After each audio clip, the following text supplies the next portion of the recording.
will share with you, and hopefully you'll find interesting. We have two specific proposals that we want you to sort of consider and tell us whether you like them or not. It's not complicated like last time. It'll just be yes, I do, or no, I don't. And at a certain point in this whole presentation, we'll ask you to pause and take a few minutes to do that. I think there'll be 4 different times we actually want you to engage us with those questions. So with that, I'm going to turn it over to Eliza, and we'll get started. So I also want to mention, as you came in, if you're wondering where Monica is, she's sitting at the table with Lynn Cherry of Community CCS. And we also have a few city staffers who will be here to help answer questions if needed. And in addition to the surveys that you're going to do on paper tonight, and again, it's I think anyone who was here last time was 131 questions. We've narrowed it down to about 4 in parts, so about 8 this time, so way faster. And we will also have time at the end when we'll have discussion groups. If you saw when you come in, there's circles at the back of the room, so we'll be moving into that circle conversation at the very end. So if you weren't here last time, these are the study areas that we're looking at. I won't go through them in detail, but we'll be talking about Town Center and Harbor CRA tonight. And we're combining those because they're right adjacent to each other. They both rely heavily on US 98, which we'll hear a lot about tonight. And in some respects, they actually both are part of some important citywide initiatives. Also, if you want to take a closer look at this map, it's online, and we got some copies at the back if you ever want to come back and look at it this evening. So I'm just going to really quickly review some of the information that we went over last time we were here. Obviously, I can't do that comprehensively or we'd be here all night, but I'm going to just flip through a few of those things. So one of the things we talked about was the regional location of Destin. It has access to several major and minor airports, and well, in addition to the ones that are shown here, there's an executive airport within the city of Destin. It's got a great regional location right on a major thoroughfare, which of course has assets in terms of exposure. It also has some negative aspects in terms of having to deal with a lot of through traffic. And it's between Panama City Beach, Pensacola, and shares with the rest of Panhandle some important regional assets, of course, the Gulf of Mexico, and some of the beautiful white sand beaches that you have in this region. Looking more specifically at the city of Destin, some of the things that citizens told us they were proud of were the fishing fleet, the long history of fishing in Destin, and that continues to this day through the chartered boat fleet, and particularly the Harbor Boardwalk. And the Harbor Boardwalk is an interesting thing to talk about too, because it was actually the outgrowth of a previous visioning process a little over a decade ago. And that's something that came about in meetings kind of like this, and now it's there and you can use it on a regular basis if you choose to do so. Some of the challenges that we talked about last time included that the population of Destin, the permanent population, that means the folks who live here year-round, versus the visiting population who are here in high summer. The visiting population is a lot bigger than the year-round population, and that presents some, and you told us, and we weren't really surprised to find out, that presents some challenges, both for it's feast or famine if you're trying to do business here, and something in any kind of business that relies on customers. It creates a situation in which certain income streams, which rely on the size of your permanent population, you don't really have access to those. And in general, it just makes, sometimes you feel like you're dwarfed by the visitor population. That's what we heard last time. And it makes sense given the numbers. The other thing that we saw from the numbers is the vast majority of people who work in the city of Destin commute in from outside, and that creates some, that obviously exacerbates any sort of traffic problems that you have, and it maybe indicates there's a need for workforce housing.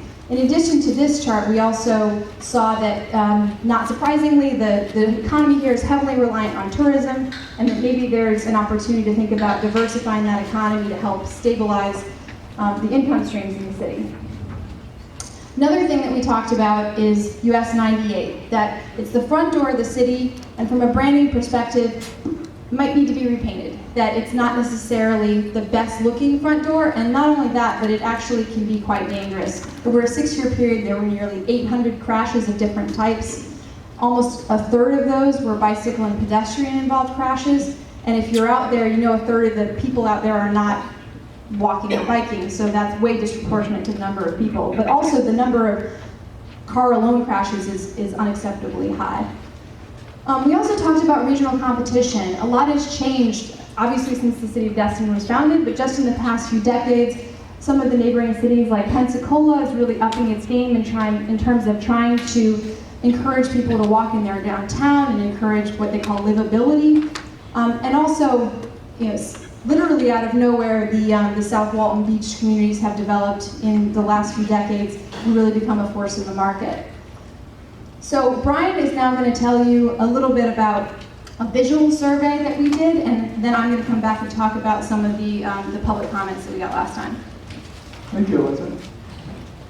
You remember, most of you, I think, were at that last meeting, and I told you that this was going to be a very important survey, and you guys were great. You really filled out all those forms, and we ended up taking 244 sample forms back to analyze. So just to orient you, and especially for those who might not have been here, what happened last time, and we did it with each of those planning areas that Eliza explained earlier, is we showed 131 different images, pictures, and each one had a number. So the identification number is that yellow number, whoops, that's that yellow number that shows 15 over there on the far right side. So that just means that was the identification of that slide. And there were 6 categories, and this happens to be landscape architecture and open space. And there were 6 of them, and you'll see some more as we go. And what happened was we got 244 of you to respond. And we took those back to the office, and we studied them 244 times, 131 images. It comes to actually just under 32,000 pieces of information you gave us, which is a lot. And that was very useful to us in terms of clarifying what we asked you to do. And what we asked you to do, if you remember, was we said, we want you to think 20 years ahead, or up to 20 years ahead, from now into the future. And we want you to think about whether what we show you in each of these categories is appropriate for the city going forward. And if you do, you get on that chart to vote from 0 to +5. If you really felt it was appropriate, you really liked it. And conversely, if you thought it was really a bad idea for the city going forward, you get to vote 0 to -5. So that's what these little numbers on the left side are. So for example, that when it's green, it means it came out positive. When it's red, it came out negative. So this particular slide in the category of landscape architecture ranked number 3. You thought it was the 3rd most positive. And the number you actually gave it when we added it all up and divided it, you know, was 3.51, which is a positive. So now that you understand that, I can go through what actually happened. And Brian, if I can add one more thing, you can actually download the whole set online if you want to examine everything. So if you don't get that screenshot, you're okay. Yeah, that's a great point, that this is now publicly available. Okay, so we started with the category of signage, and we showed some images, and the first one that came out of the box, the most negative slide that existed in the whole 131, you guys voted this the worst one. Number 1 got the prize, -4.37. Now the number's interesting, because if we got 244 people together, which is what we did, and we said, let's all agree on something, it'd be almost impossible to get, say, a 5, a -5. Which means some of you thought it was a -5, which is most of you, and some of you thought it was a 3 or a 4. We blended it all together and came out hugely negative. So that number, remember the -4.3? Because it's kind of a benchmark of some of the other numbers you're going to see as we go. So the next one wasn't any better. A little bit better, but not much. And same with that one, and same with this one. And it kept on going. And then turns the corner. So this is what you started to feel more comfortable with. So you can see the highs, it's a high number, but it's a 3.11, so you can tell how bad the negative ones are. So obviously what the slide shows, amongst other things, is it's a nicely organized area, there's a modest sign, there's some good landscaping, and it's very well maintained, and people care about this. So that resonates with you. Less so, but not so bad, was one that's going almost neutral, 0.17 plus. And then we go to another category, which is landscape architecture, believe it or not. We asked the question. And back we go to 98. So again, it's hugely negative. Landscape architecture, not much. We see a lot of other things you don't want. It comes out really negative. But this is the front door, as Eliza pointed out, this is the front door of your community. So we get another couple of ones. This one didn't have a lot of landscape architecture, but it sure has an impact. And this one does have a little bit of landscape quotes, but you can see no care, no maintenance, disrepair, lack of concern for what this image is. And you know that, and you rated it very negatively. In contrary to that, the highest rated score we got is a 3.62. This happens to be on the same road, and that's what can happen there, and you recognize that and get a very high score. Also, we found there's a real hunger for this type of space and environment in your community. Some natural preservation areas, some open space where you can maybe take a bike and walk and cycle through it or walk through it. Similarly, another type of open space that there's a real hunger for is a little more urban. It's a park, it's a central park, it's a community-oriented space, there's a community activity going on there.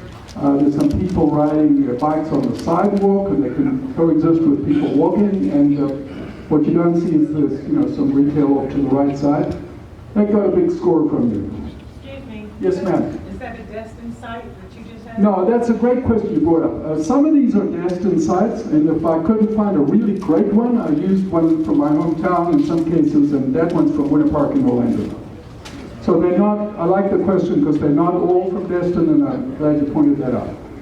But they're really not meant to all be from Destin. They're really meant for you to look at them and tell us what you think going forward would work or not work. So I'm glad you brought that up. So, what this shows, again, positive, but what shows it's very community-oriented. It's not obviously primarily a tourist attraction. It's very low density, but people are hanging out and having fun. There may be some concerts going on in one of the public parks. And again, the signage is well controlled. This one interests us a lot because what this one shows is the high value for some of the native rich landscaping that's heritage to this area that exists in this particular case. It's on the same road, I believe, and you value that. And we looked at residential. And this was the winner in terms of negative, but it's a -3 compared to -4.3, so that means something in terms of how bad the other one is. And this one didn't do any better. And this is an interesting slide for us because this is a very nice urban environment, lots of green, it's a nice street, and it's got a 20-plus story building, and you did not like it. And that sends a clear message that the part you didn't like is the big building, for us anyway.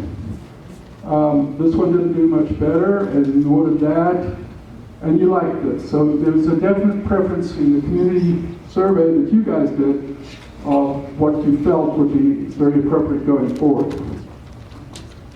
You like some small houses, and that one's not so small, but this one is.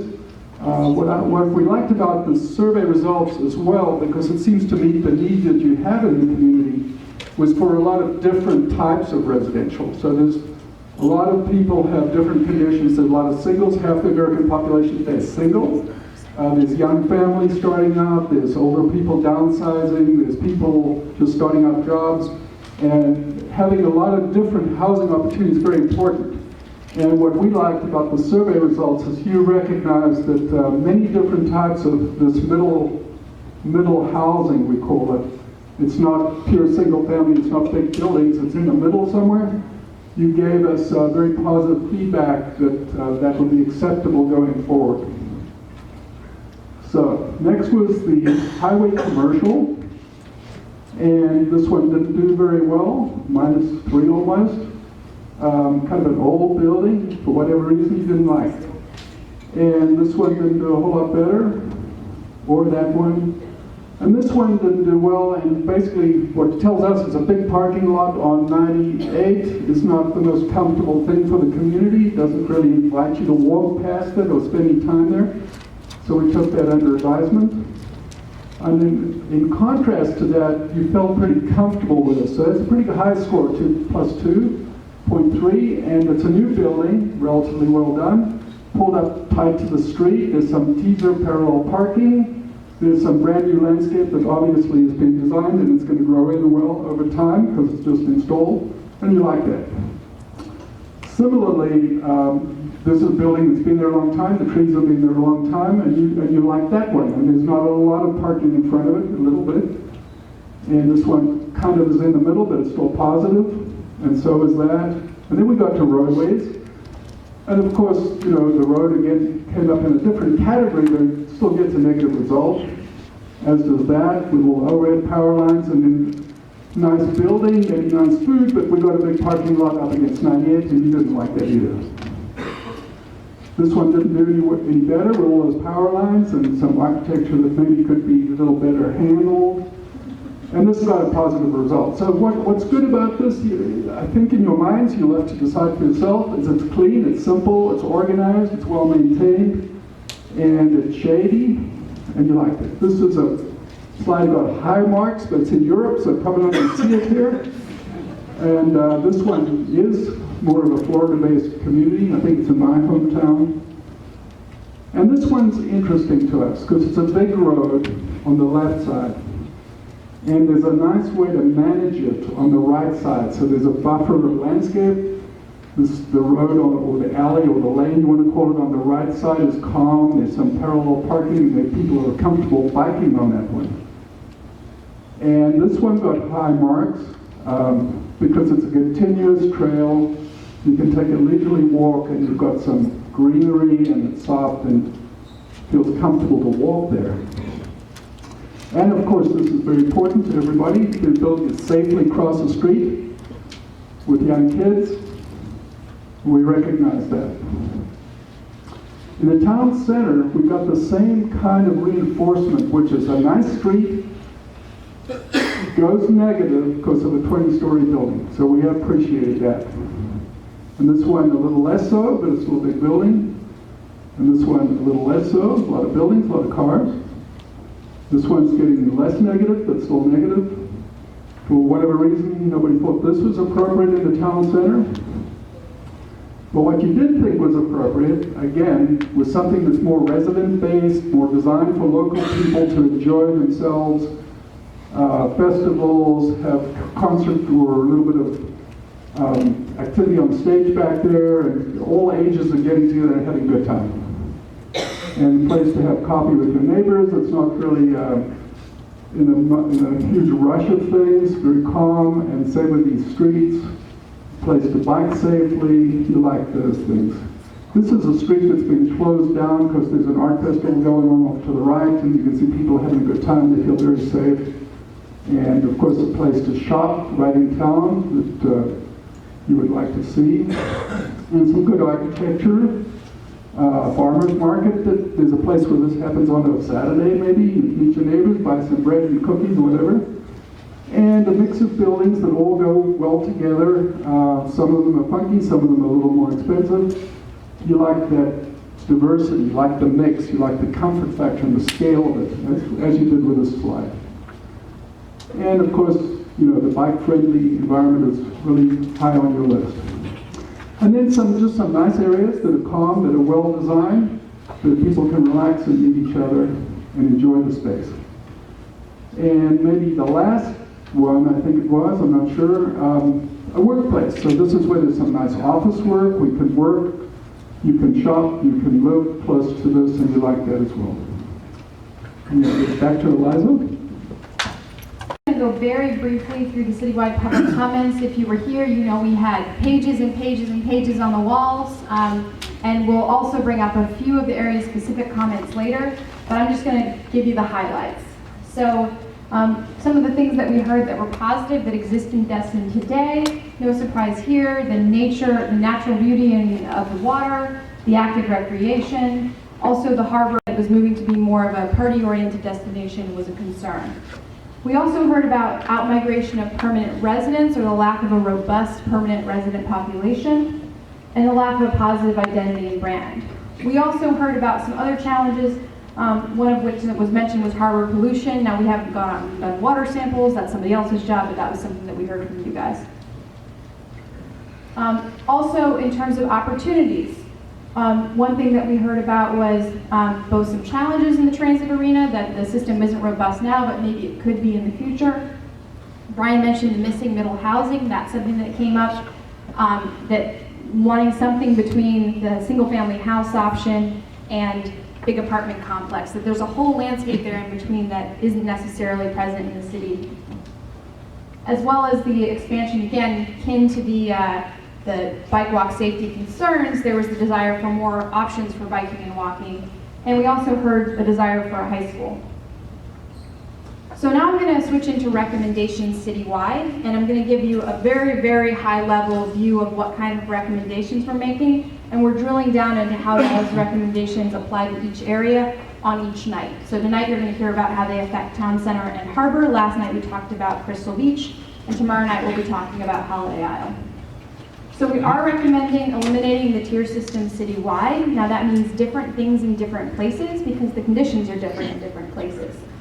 We are recommending design guidelines that, there are design guidelines currently in the comprehensive plan and also in the land development code. We're recommending consolidating those and putting them in the land development code because really what we're generally looking for is big picture policy guidance in the comprehensive plan and nitty-gritty details in the land development code. We're also talking about enhancing those design guidelines and making some recommended changes to those. One of the changes that we're interested in making is addressing proportions and scale. One of the things that we noticed in particular was that people talked about walling off the beach or just generally sort of walls of development. And so one of the concerns we have is very long buildings. And so we're recommending that there be a limit on how long a building can be along the street. We're also, the second point about making them universally applicable.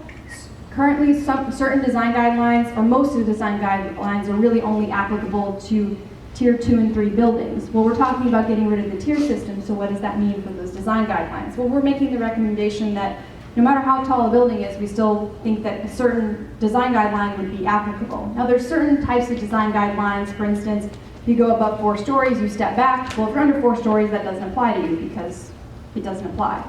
But generally, most of the design guidelines would be in place regardless of what tier you would have been in. We also are recommending some more detailed design guidelines around landscape, signage, and architecture that are really beyond the scope of this project to get into that level of detail. So the next major recommendation that we're making is instituting something called total FAR. So the city currently has something on the books called FAR. It's a geeky planner term, but I'm going to try to explain it to you really quickly.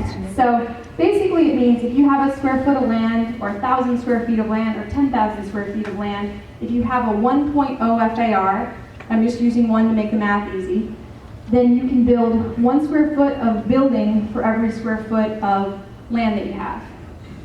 Now, how that's arranged on the site can have a lot of different factors. What are your height limits? What are your setbacks? So you kind of mold, you take this and kind of mold it like Play-Doh into a building. So a building that is, could be 2 stories and have less than 1 FAR. It could be 10 stories and you don't have a 10 FAR if you're a 10 building. So what currently the FAR in the Land Development Code only applies to non-residential development and parking. What that means is that if you look at the residential development, you don't necessarily, you get a units per acre number, but you don't necessarily get a sense of how big that building is going to be. And especially when you get into mixed-use development, and you've got some of it based on FAR and some of it based on units per acre, then you really don't know how big that building is going to be. So what we're recommending is instituting a new guideline for total FAR that describes how big the entire building is going to be, regardless of what kind of uses are in it. So we'll talk about specifically the total FARs we're recommending for certain areas. We're also talking about requiring pedestrian-friendly design in most areas. Now, there's already guidance within the comprehensive plan and the code for pedestrian-oriented design in different areas. And we're just recommending kind of consolidating that and making it part of the regular code rather than some of it's in the transportation section and some of it's in the land development section. So I got to talk about all the geeky stuff. Brian gets to talk about the big picture stuff. So I'm going to be handing it over to him to talk about these. First he's going to talk about the big fix for restoring the Destin brand, which is looking at 98. Like we said, it's your front door, and we think it's important to think about how we address that. A little bit later, he's going to talk about redevelopment in the town center. And we talked earlier about the relatively low resident population and the lack of job diversity, and we think that the town center is the best opportunity within the city to start to address those issues. So I'm going to, actually we have a couple, we get to switch presentations now. These issues are so important to the city at large, but because most of the citywide issues are in the harbor area and the town center area, you guys get a special version.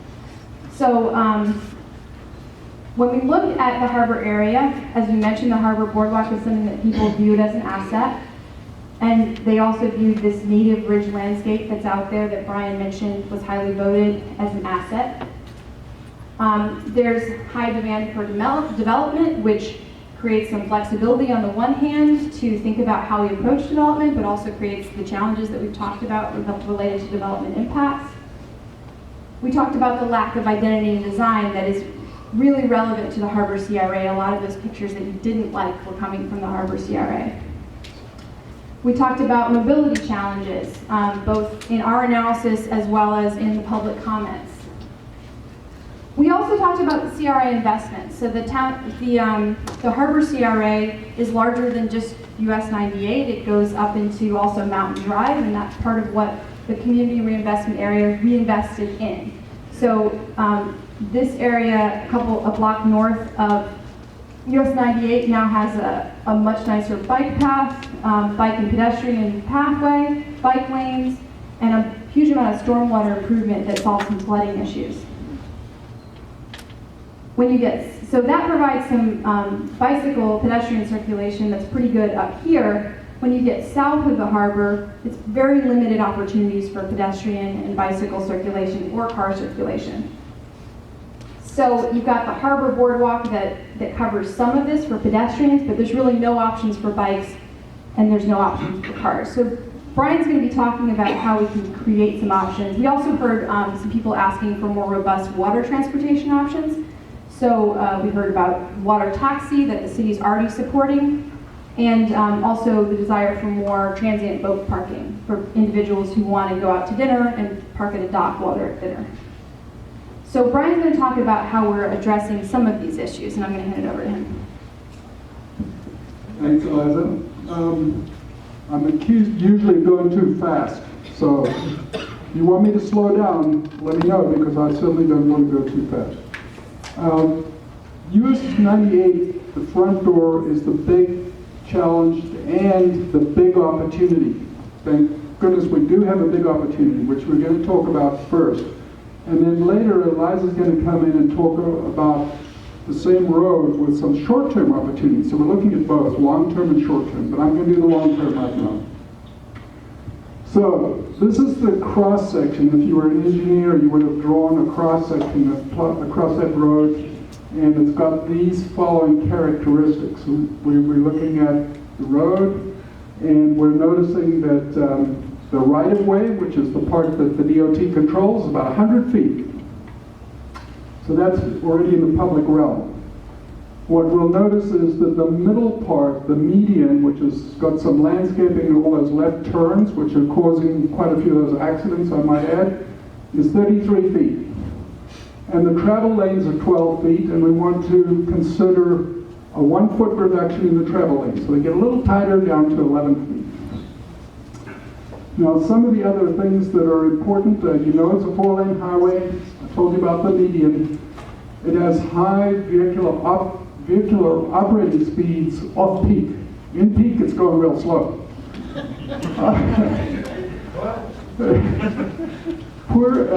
It's really not a place for pedestrians, and we experienced that personally, walking up and down there quite a few times. The sidewalks are very inadequate. The crossings are very dangerous. You wouldn't consider taking a bike out there, and there are no provisions for bikes. And these full access median openings are quite frequent, and they, by the way, do not meet the DOT minimum standards, which is something that I'm sure they're going to get concerned about, because when there's enough fatalities, they start closing those. So that's probably something that's going to come at some point. We know that traffic is a lot of it, and we know that a lot of it's through traffic. It's not actually your traffic. But I'm not here to tell you the traffic's going away. So that's really the problem, is how we manage it better. The lighting's not good, and most, obviously, in terms of your brand and the quality of the place, the overhead power lines are not a plus. So we're taking those conditions, and by the way, your scores, in whether it was landscape or signage or roadways, were all highly negative. So you know it's not a good place, and you told us that. So we have an idea. It's a big idea. It's not engineered. It's not fully worked out. It has had some good brain time on it in our office from some people that are pretty qualified. And it's kind of a big fix that's exciting for us. And we think this could be applied to 1.65 miles, which is from the bridge all the way to Main Street. And maybe later it could go beyond that. So that's a significant portion of your front door. That's the heart of your community, actually. And so what does this involve? It involves the idea of introducing what we call roundabouts, and I know you know what they are, and a trail section, which is in here. So let me tell you how we do that.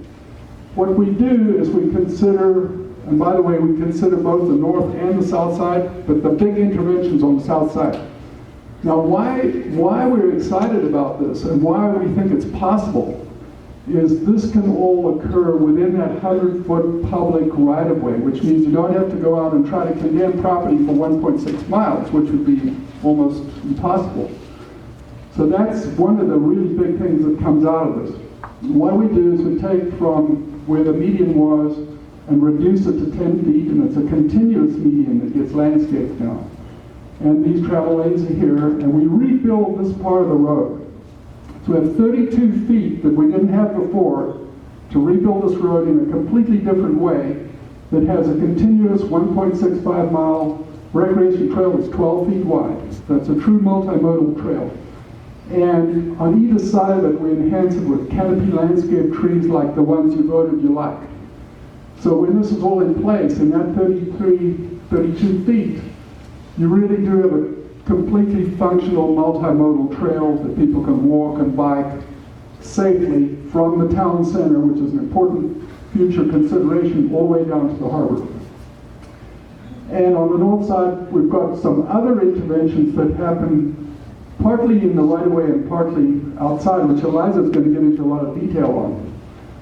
So these roundabouts, there'd probably be 6 of them that we're considering happen at major intersections. We can do a nice job landscaping the median. We can signalize the mid-block crossings like they did in Walton County, where there's a flashing light, and everybody stops, and you cross. And you're crossing a much narrower road, which is, of course, very good for pedestrians. We can bike on here, so we've got that covered. And we can, the best part is within this 32 feet, we can bury the power lines. So they go under. And they go under at the same time this is all constructed. And this concept requires a lot of detailed engineering, and there's a lot of questions. And while we're handing out forms or whatever, you guys maybe I'll ask a few questions, but we could do a whole workshop on this, which we don't have time to do tonight. So a few questions would be fine, and we'll try and answer them before we actually ask you to react to this proposal. So this is sort of just clarifying it goes from before to after without taking huge amounts of property up and down 1.65 miles. And I can come back to any of these anytime anybody wants clarification. So this is what it looks like today in this particular shot. And I don't want to block your view. Sorry. So that's where we start. And then the first thing we do is recover 32 feet from that curb to that property line. So this is all in the public realm. And we introduced the 12-foot wide trail, we introduced these landscape areas, and we started planting these heritage oak trees. And nothing's changed yet on this side. It's still the way it was in this particular vision. And now as things start to progress and the trees get a little better and the people are using this trail, we start to get some interest in the public reinvestment in a good building with significant investment commitment on that edge there, which is where their private land starts. And as it matures, it gets better and better and better, and this is where you start to attract real interest in redevelopment and totally re-imaging the community. So that's what excites us about this idea. At some point, we're going to tell you that this slide kind of captures all this information on one slide. And what it does, it shows you the positive design features here. You know, number one, we're constructing it within the right of way, so don't have to have huge condemnation everywhere. We've got this 12-foot multimodal, pedestrian-friendly, bike-friendly, double canopy tree cover in the 30-foot mobility corridor. We bury the existing overhead lines. We signalize the mid-block pedestrian crossings, and we have slightly narrower lanes, and then we have a little plan, which you probably can't read, but it shows the various potential roundabout locations. And that's the new cross-section. We're saying at some point, tell us whether this is we know it's not worked out, we know we haven't costed it out, but it's a direction. And we want you to tell us so that we can tell your city council that people think this is a concept worth pursuing or not. And that's what we're going to ask you to vote on in these forms that Eliza is handing out.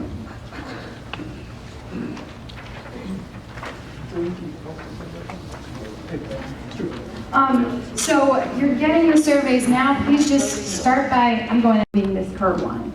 And there's lots more elements like that our transportation designer would be able to go on at length about, but we've definitely been cost aware about this. And also the fact that right-of-way is about the most expensive thing that you can worry about, and that cost we've taken out entirely. Not entirely, most.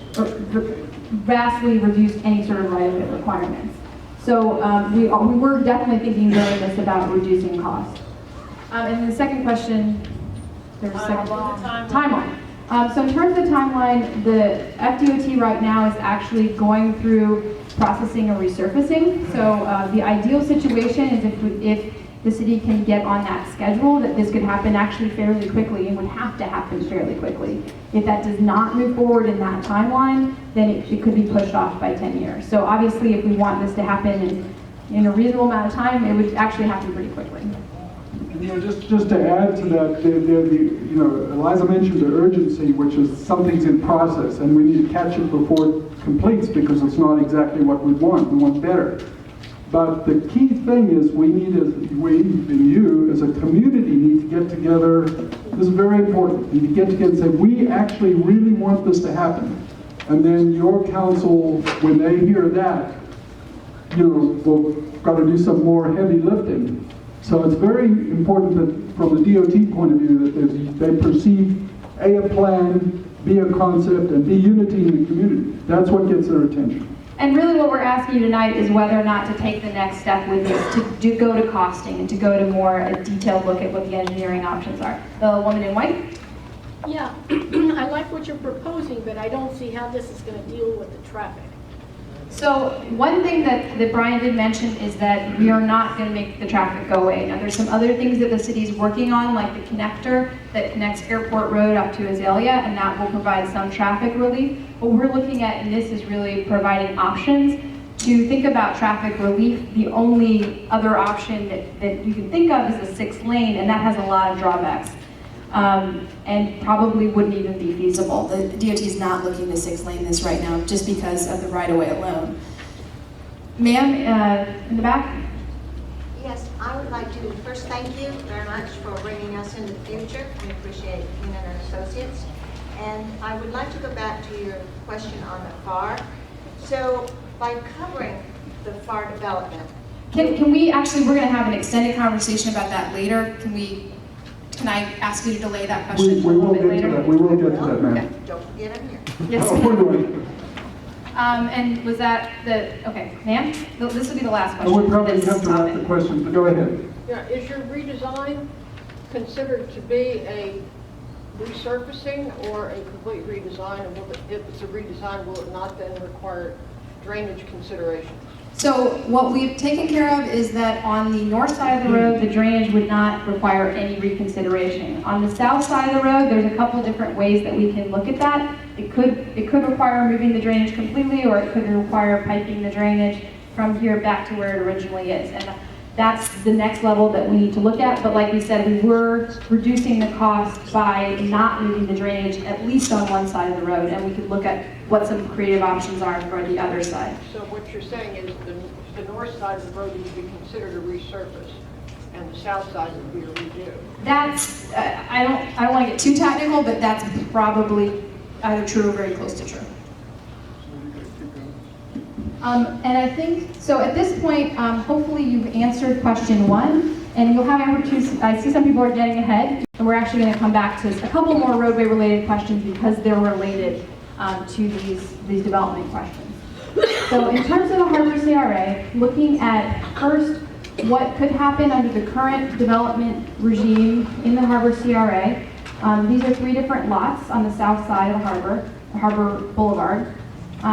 This is an existing building, and this is what we projected could be built on 2 lots under a Tier 3 development scenario, and that's 15 stories.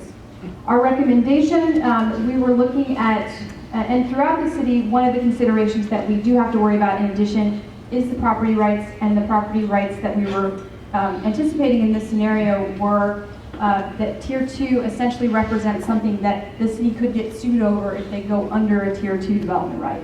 Now that would be 9 stories in the South Harbor District, and varies in different places across the city. So what our recommendation was to go from the current trend future of a Tier 3 development with 15 stories to doing away with tiers and looking at a 10-story, 110-foot maximum throughout the South Harbor, and this would also apply to the North Harbor area. And this is what that might look like in 3 dimensions. So now we're going to get into a little more into what the FAR, this total FAR would look like. Is that east of the, I'm sorry, right east of the Emerald Grand is what this is? This is a bit east of the Emerald Grand, and it's not, we're not trying to be specific to one lot. This was just kind of a right size that we picked for a couple different, and to have a context building that we could look at. So this is what we're showing you, in looking at some of the development scenarios, what we came out with in South Harbor was a 3.5 FAR as a recommendation for a total FAR, including everything, residential, commercial, parking. What you're seeing right now is a 3.0 FAR, and I'm going to explain why in just a second.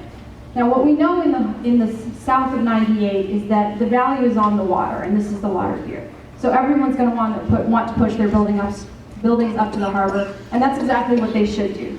That's why they're there. So what that leaves on US 98 is you're looking at parking lots, you're looking at the backs of buildings. It's not the most ideal development scenario. If we're talking about making this investment that Brian discussed in Harbor Boulevard, do we really want to be looking at parking lots in the backs of buildings? Probably not the ideal scenario. And that's backed up by what we see now. You know, again, we see a lot of these parking lots, and there's no way we can tell a property owner who has a restaurant or something not to put their restaurant on the water, because that's why they exist in that location. So we're not going to do that.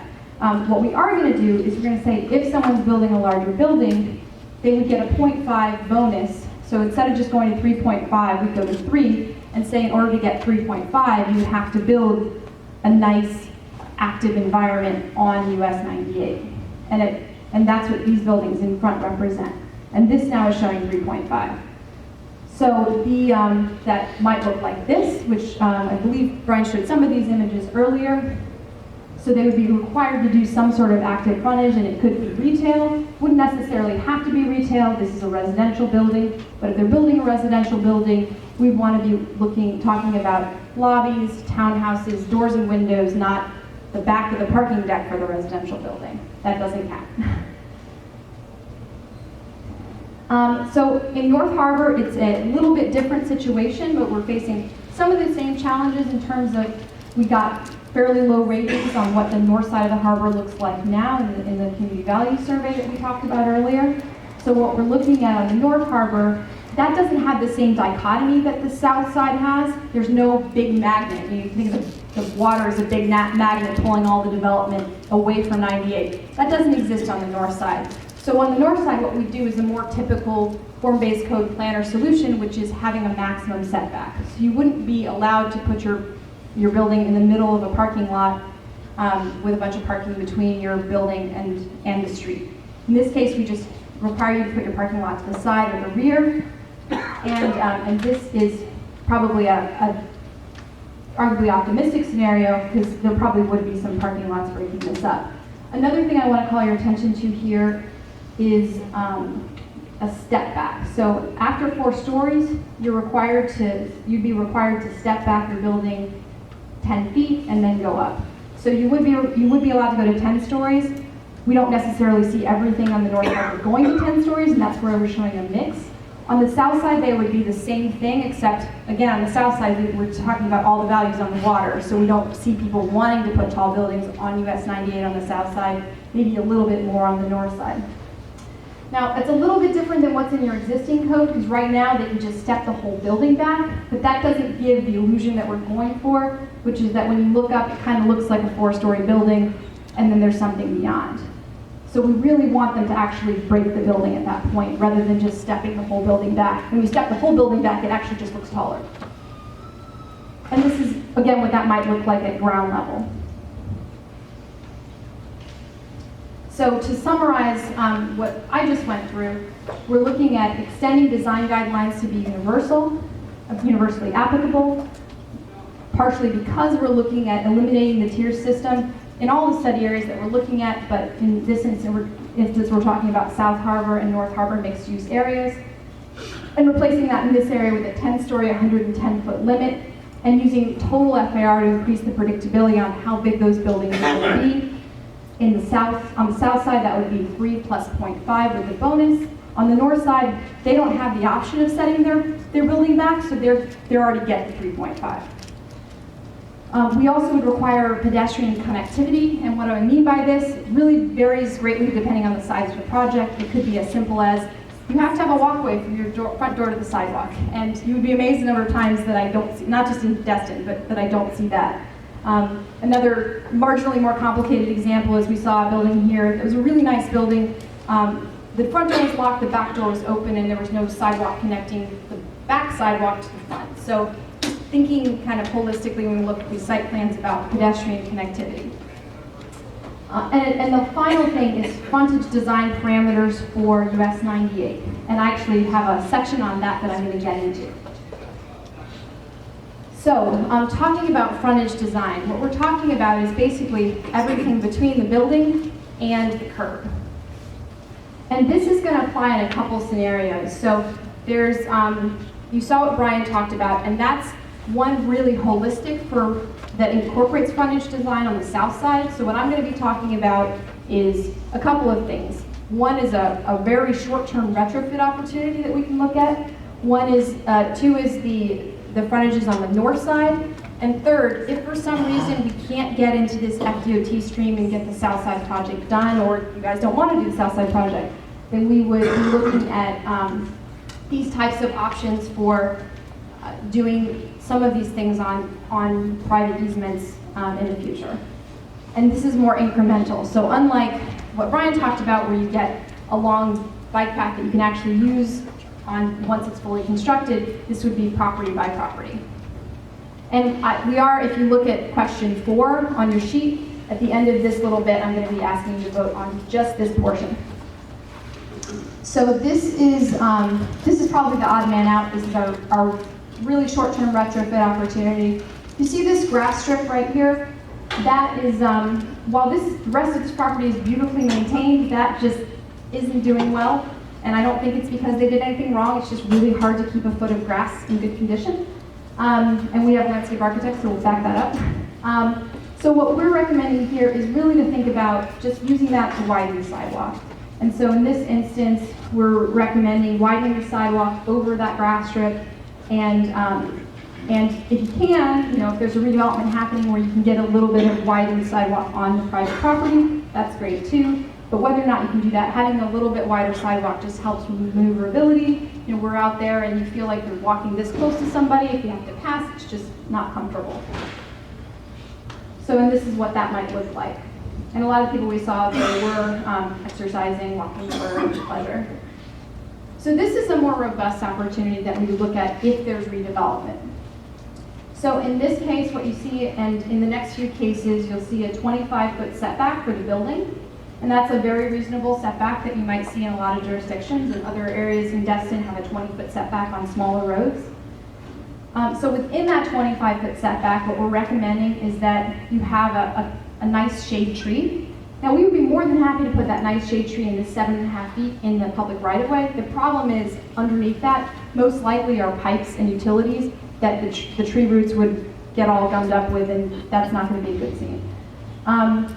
So what we're recommending is most likely that tree would have to be here within an easement.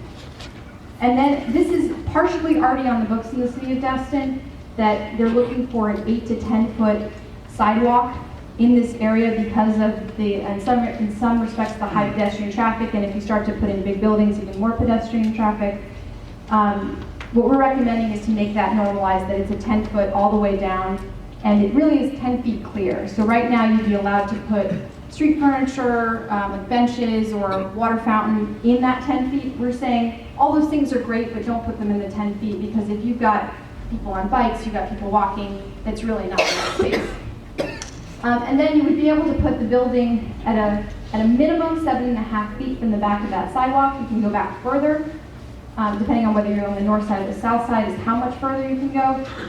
But so in this scenario, this shows that oak tree moving that sidewalk back behind those trees, and this might be an office building or a residential building. And then you have a landscape buffer between the building and the sidewalk. In this scenario, it's actually similar, except instead of having a landscape buffer, if you've got retail, you've got restaurants, you would want to bring that activity out onto the sidewalk, and it's not on the public sidewalk. This is the public sidewalk, but they can extend that sidewalk onto private property and engage in things like cafe seating or fruit stand, that kind of thing. So this is still within that 25 feet. This is a different option. So in this scenario, you see maybe there's a power line, and so you wouldn't want to put the tree too close to that power line, so you put it on the opposite side, and that gives the tree more room not to have to interact with the power line, but to still shade the sidewalk. You could put some small trees without worrying about that kind of interference, but you wouldn't be able to put the large canopy trees. Here, maintaining that 25-foot setback, the building is now 15 feet back from the sidewalk to make room for that tree. You also see, so you can always set the building back further, for instance, to accommodate signage in the other diagram, but you don't have to, that's your choice. But in this scenario, you can accommodate the ground sign in that 15 feet, and these aren't really next to each other. We're compressing 30 feet of length into one diagram.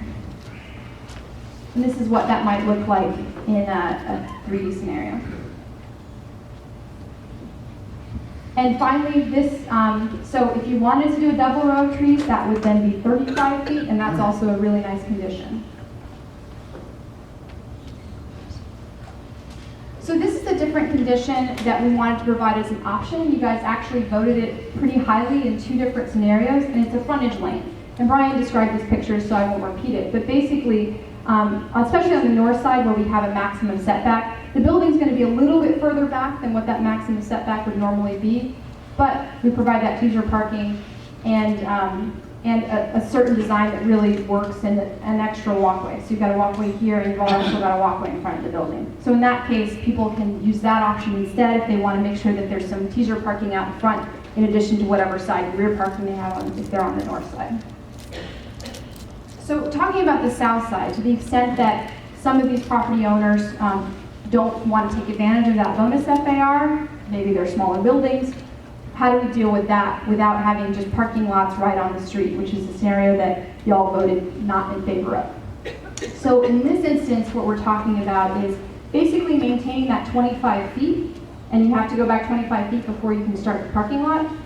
And within that 25 feet, you can fit that 10-foot walkway and a 15-foot landscape buffer, which could include a little bit of a screen for the parking and a nice canopy tree to provide that shade for people walking, and the tree canopy that really is a huge aesthetic advantage for the city. And this is pretty much what's shown in one of these images that you voted pretty highly in the CBS survey. Another scenario, and that's if you were going to do a pretty modest parking lot. This has 2 rows of parking or 1 bay of parking in front of this building, which happens to be on the north side, but we're just, in this case, it's on the south side. So this is, if you wanted to do a much larger parking lot or parking field, you'd be required to have a larger landscape buffer.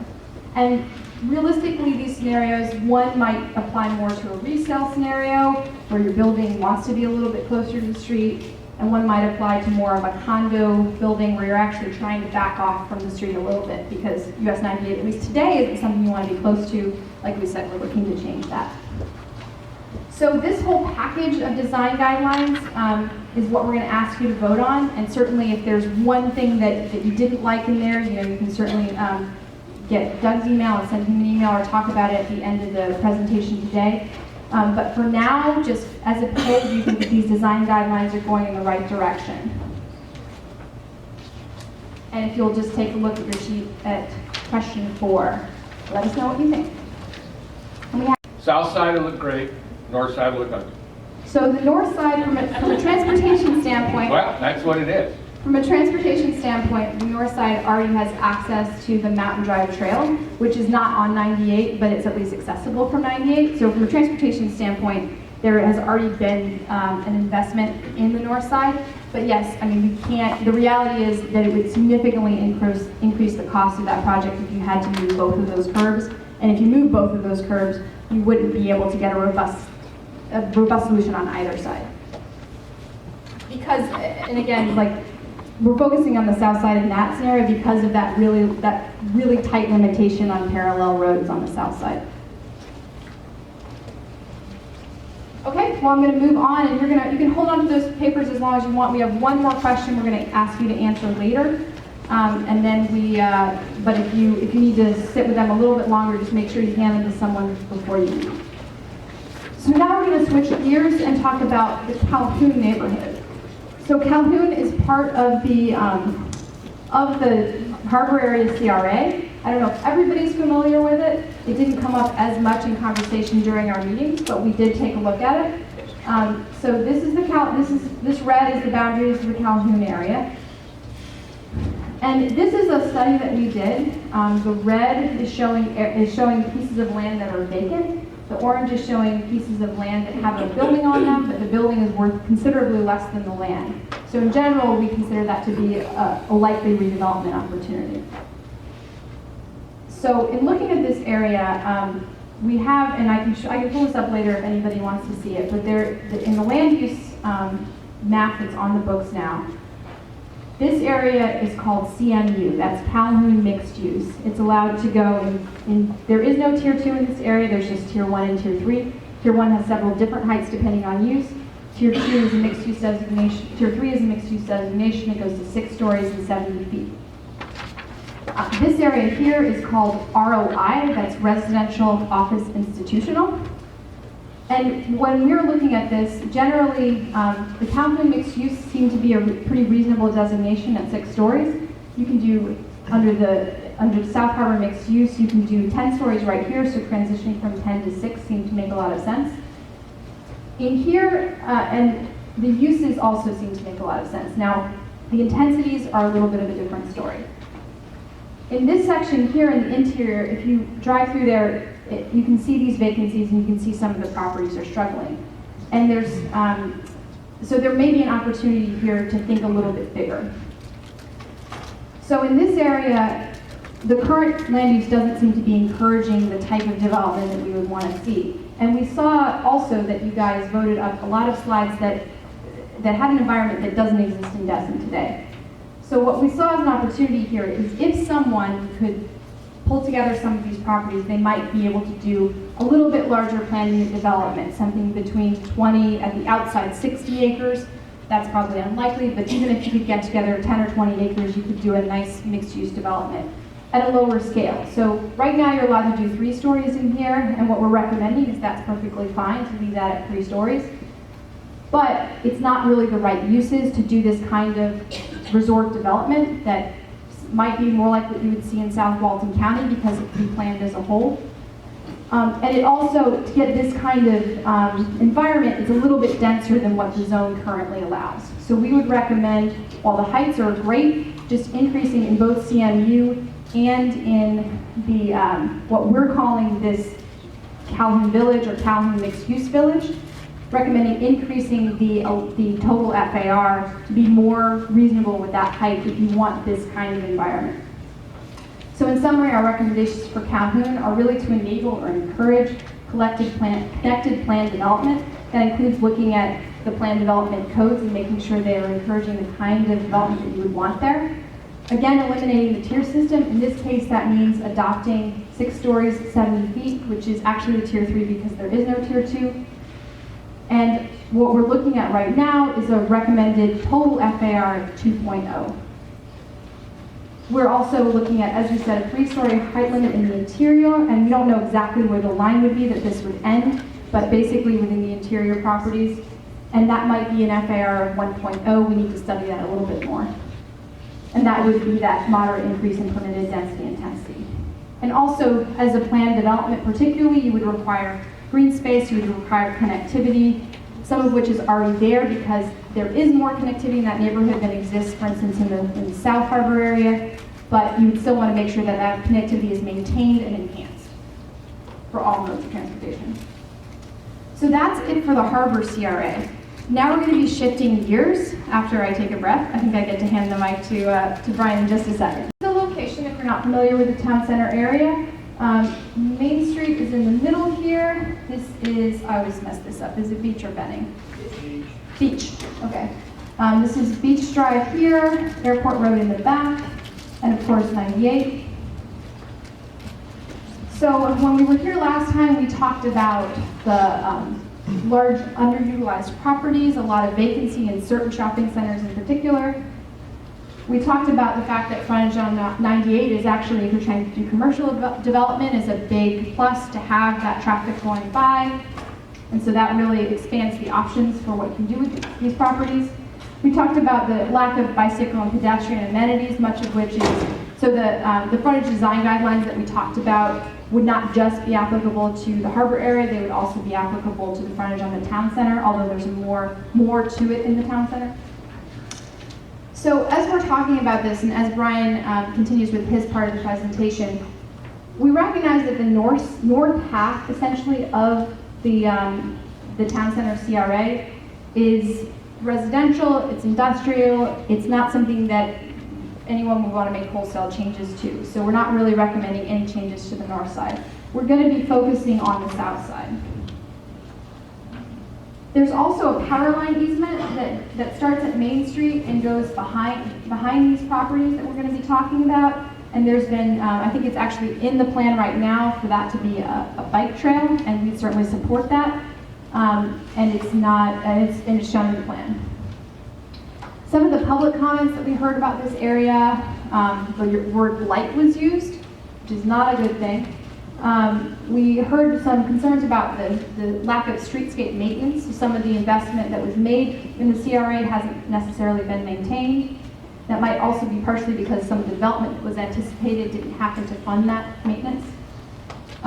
Speed of traffic was a concern. We also heard about, on the positive side, a desire that maybe this was a place where we could see more green spaces, playgrounds. Somebody mentioned an art district. Someone talked about right now there's not great lighting, you don't really feel safe there. If this is a place you want people to go and hang out and be the town center of this community, right now it's clearly not. And the desire for community activities and really just a sense of identity, and that's something that's been discussed since the last town center plan, that this area is really struggling to find its identity. So Brian is going to talk about potential futures in the town center. Thank you, Eliza.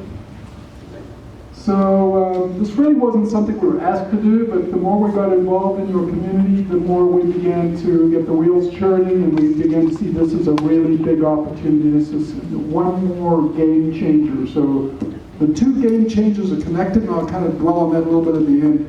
So what we did, we went ahead and we sketched a town center master plan. And literally, she says 2 days. I can tell you it took more than 2 days. But I won't go through all these little labels, but we'll kind of go through these a little bit slower than I usually do and talk about the various components and kind of illustrate what we think would happen in there. So to orient you, this is Main Street, and that's the east side, that's the west side. This is an existing little neighborhood, and this is another neighborhood. So it's kind of bracketing this area. It's about 200 acres, and we did a little height study on it. Don't go away. And this shows the various components I'm going to discuss. And generally, the heights go from 2 stories to maybe 8 max. So just starting at the beginning, we see an opportunity, obviously, for what we call highway commercial. Kind of thing that you liked in the survey, not anything traditional. It's pretty traditional, not anything highly unusual, and that could occur on 98. Some modest buildings like this that begin to bring office into the game and or housing, and these little nice neighborhood gathering places and businesses that are very much oriented to local business. We also want to have you consider introducing what we call high-density, single-family detached. It's not presently permitted in that district. The reason this is important is several reasons. One thing is we know exactly half the population in America today is single. Some of those are young singles, some of those are older singles, and they don't need a big house, but they do like their own single-family detached house. We've been designing these from anything from 8 to 15 units an acre, and people take great pride in them, although they're small and compact. So we think that's a good idea. They might look like this, or they might look quite different. Maybe like that. The good thing is we get a lot of diversity, a lot of choices, a lot of different price ranges, a lot of different rental ranges. And it all goes together in a nice sort of hometown mix of different offerings, so it's not one size fits all, which is important. Talking more about that, there might be some bigger buildings. So there might be some apartment buildings, some condo buildings, usually 4 to 6 stories, and that's what we're showing here. Different styles. Lots of tree canopy, streets that are very calm, parallel parking, very pedestrian and bike friendly, and well landscaped. And then there's this opportunity for a large open air mixed use center, retail as well, and that might look something like this. So typically would be 2 or 3 stories, and there might be a taller office building so people can actually work there, live close by and walk to work. And that might be a building like that. And it has a central urban park that's very pedestrian friendly, very well maintained, and very exciting, and creates great retail opportunities. So you get that kind of environment. Then we call this High Street, so it intersects with Main Street over here. By the way, this is that first roundabout that we talked about earlier. This might be the second roundabout heading west. And if this is successful, we could extend that trail further to the east, possibly. So High Street is much more casual, much more low-key, much more diverse. The buildings are smaller. They typically have 2 to 3 stories. Maybe once in a while they pop up a little higher. This is that street that everybody loved, and there is actually an opportunity for this. It would be an American-style intimate street, very pedestrian friendly. A car could actually go down there to pick up some garbage, but that's, or get an ambulance in and out of there, but that would be about it. That one's a little wider than that. Can I ask you a question? I think everything you're saying is great, but is there, with all the neon signs and the general theme of the meeting that's already done, and those beach places that are orange and carnival, is there any way to do anything about that that's already done? Because it seems kind of counterproductive to spend all this money when the neon signs and just, is there any way to get on board and change some of those things, or is it too late? Well, no, it's never too late. But let me finish this one, and Okay. I'm sure we will take I didn't mean to some- interrupt you. No, it's good. We'll take some questions. The other thing that's important is, this, that urban park system anchors this high street on one end, and on the other end, we anchor it with much more passive open space, which can complement the rest of all those more or less intense buildings. So this again is very neighborly and very locally oriented, and I know Liza wants to talk about this. So we heard you talking about high school, and we thought that was a challenging idea, and so we took the challenge.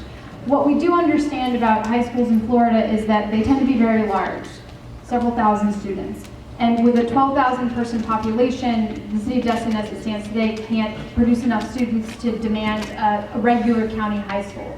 So what we looked at as an option was a charter school.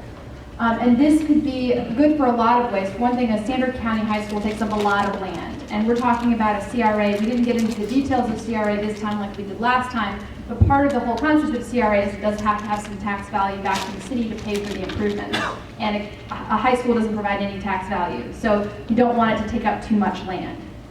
A charter school, on the other hand, doesn't need as much land. It could be really flexible. It could have a smaller student population. It could be a high school. It could be a 6 through 12 or an 8 through 12 school. It could even be a K through 12. There are lots of different models that you could look at. So we think a charter school is a really good goal for this area, and is probably something that also the people or people who would be interested in developing in this area would value having that for their residents as well. And to the extent that this area brings in additional population, that will help to justify the need for this kind of school. Let's keep going.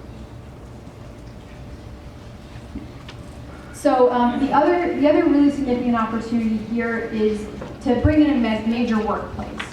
Now, in order to bring in kind of an anchor tenant, you need enough acreage to recruit them. And we see a possibility here for two reasons. One reason because there's the opportunity to accrue enough acreage to attract someone like that, and also because we're seeing more and more workplaces looking for locations like this where their employees can go out to lunch without having to get in their car, get a little bit of exercise, and also get back to their meetings on time because they don't have to worry about traffic.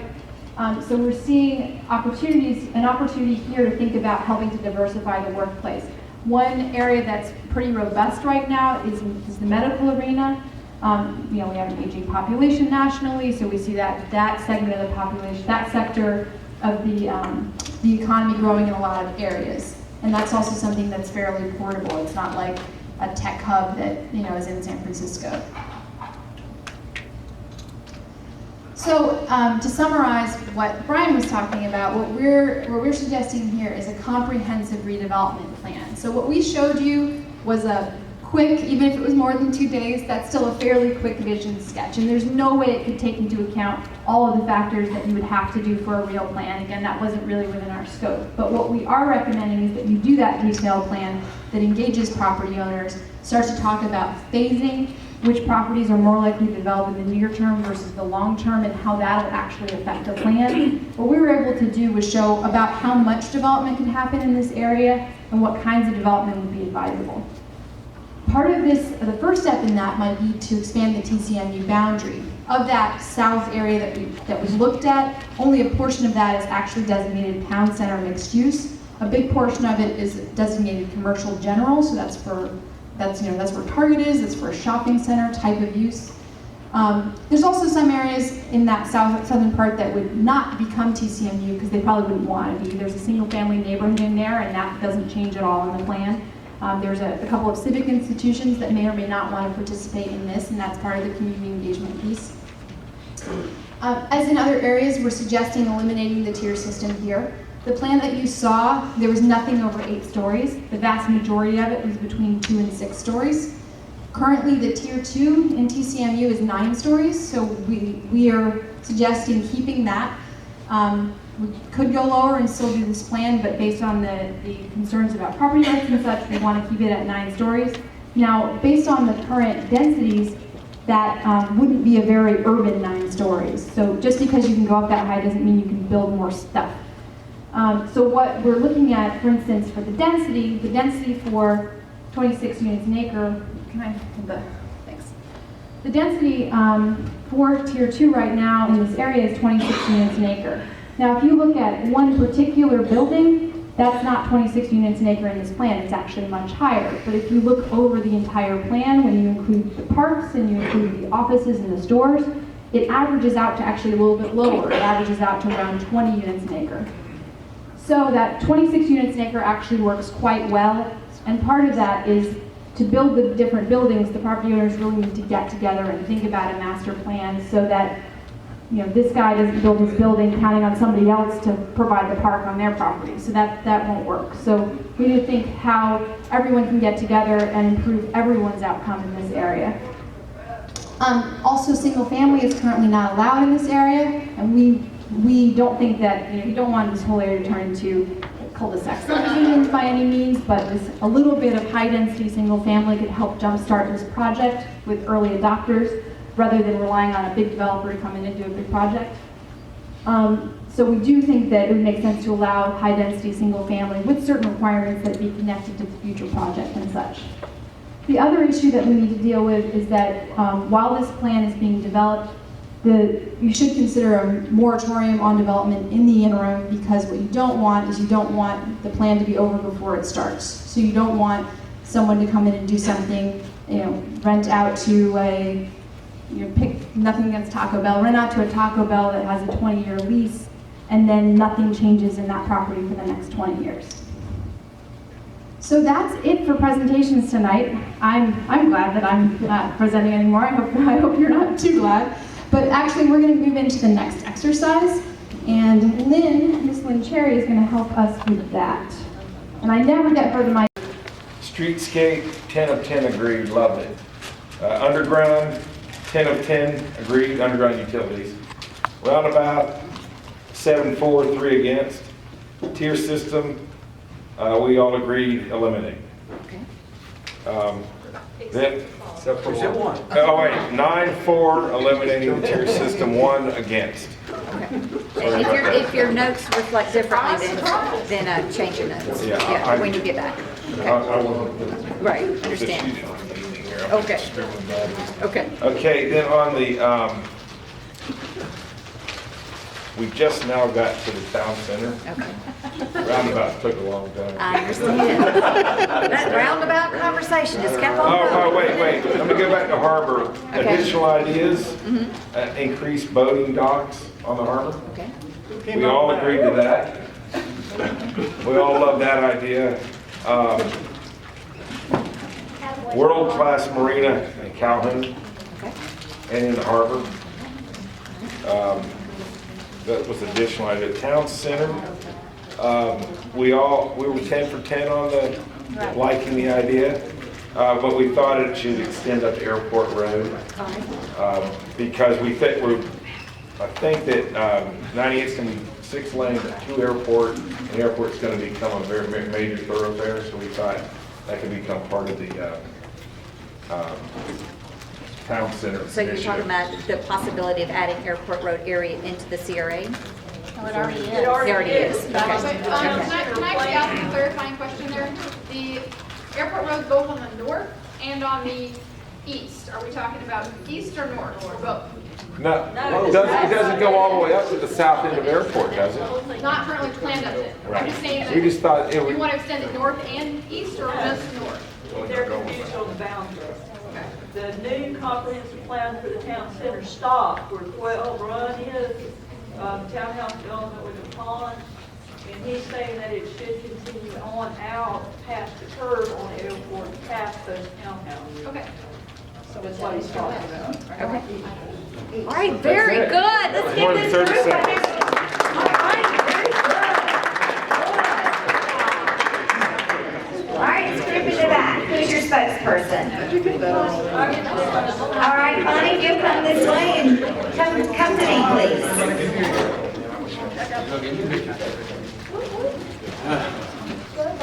Anybody wants to go go sailing, call me, you'll have to do the work though. All right, so what did your group have to say? We think y'all are moving in a very positive direction, but our rub is no trust. We do not trust our city because of some of the things that's happened in the past. Okay. So no trust is our rub. On number 2, we need more code enforcement. In all the plans through the Envision Destin, it's recommended that it goes through all the citizen committees to review it before it actually goes into being voted for and implemented. On Calhoun, the CRA thing there, a dry storage for boats, because that's another issue. We no longer have one. And also 1 boat for a boat slip. Transit slips we need more of. And also that's something else, mooring balls in the harbor that could be a income source for the city. Increase the dock lengths, the existing docks, to be able to put more slips in. Also, it's mentioned a golf cart community that turn the CRA areas into a golf cart community to make it more pedestrian and cyclist friendly, or even golf cart friendly. And was that for Harbor and Town Center, or I'm just saying one? for both. For both, okay. Yeah, if you're gonna do it for one, do it for both. Okay, all right, very good. So, and on the we're moving in a positive direction. More asset assessment of 98 needs to be done to be sure that we go in the right direction. Slowing traffic down may deter a lot of the traffic that is the through traffic to go around. So I think we're doing a really good job.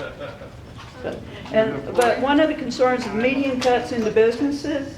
You start cutting them, people are gonna have to start doing loops around to get back where they're going. Okay, right. So keep the median cuts. All right, let's give this group a good hand.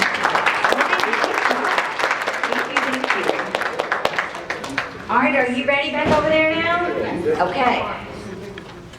Do I have to state my name? Okay, my name is Kimberly, and I represent the lively group of ladies. We had 1 gentleman in our group. There was approximately 9 of us. And regarding the harbor area and the thoughts for the harbor area, we liked the vision for the landscape and putting underground utilities. There was concern about parking. What are they going to do about the parking issues? And that both sides of the road would complement one another. There wouldn't be like all of the efforts on one side or that kind of thing. But we like the direction that they're going. There was concern about the roundabouts and whether they would truly do what they're advocating, that it would slow the traffic down, and we'd like to see a prototype of that, or where this has been implemented and successful. And then 7 of the 9 of us agreed to do away with Tier 3, but we understand that people have property rights, and we would like to have more info regarding that. And as far as Calhoun, we did get into discussion of dry boat storage. It's more of that is needed, and possibly expanding a marina around that area. And for the town center, we want to hear more about what Destin, we need to do more of a study on what does Destin really need. There are people talked about arts, more of an arts focus, more cultural opportunities for people, and to bring in more families where they could attend. And then, and of course, more code enforcement. And that's it. All right, good. That was good. All right. Thank you. Good job. All right, over here.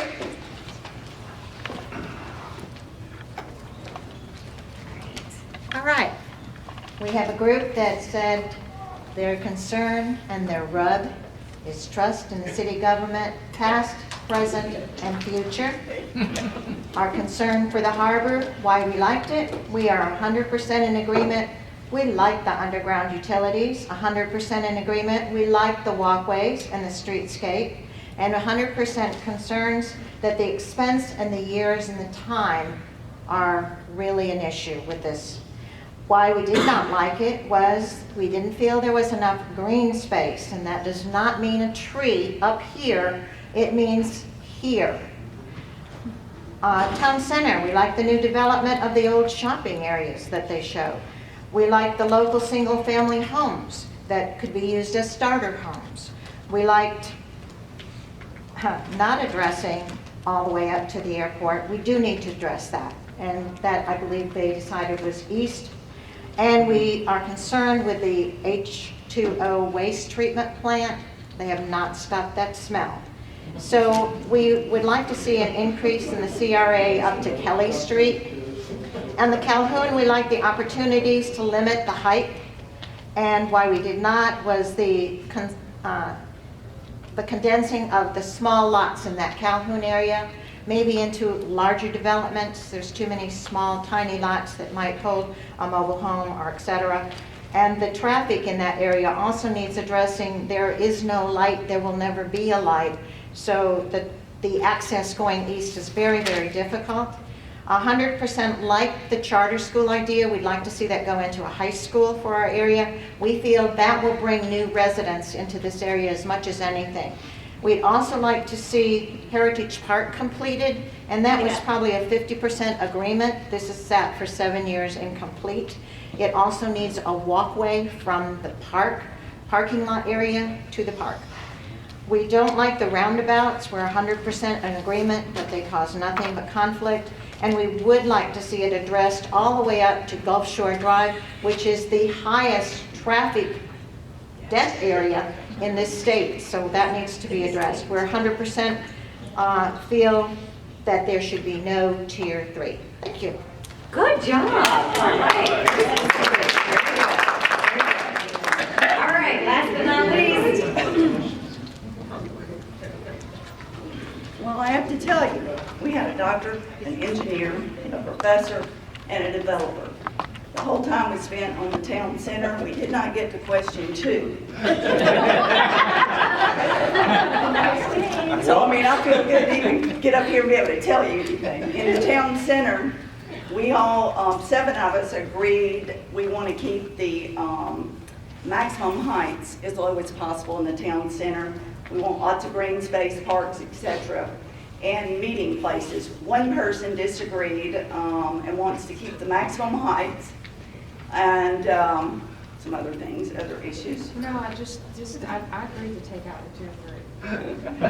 And when we got to the Harbor District, the functionality of the roundabouts, a lot of people were concerned about that, so we didn't get past that. Other than if we could maybe see something about the roundabouts, we could agree on the other things, because we do like the pedestrian friendly space, lots of trees, lots of green space. And then in Calhoun, we need more residential and code revisions to consider additional marinas and slips. And that's as far as we got. Okay, well, that's good. You did good. All right, we have one more community meeting tomorrow night, 5:30, right here. So it'll be a similar agenda as this, just a different focus area. So if you'd like to come back, we welcome that. Remember, all this work is on the project's website, envisiondestin.com. So at dinner time, you can come and see results there and find out new information at that website. If you are someone with the coordination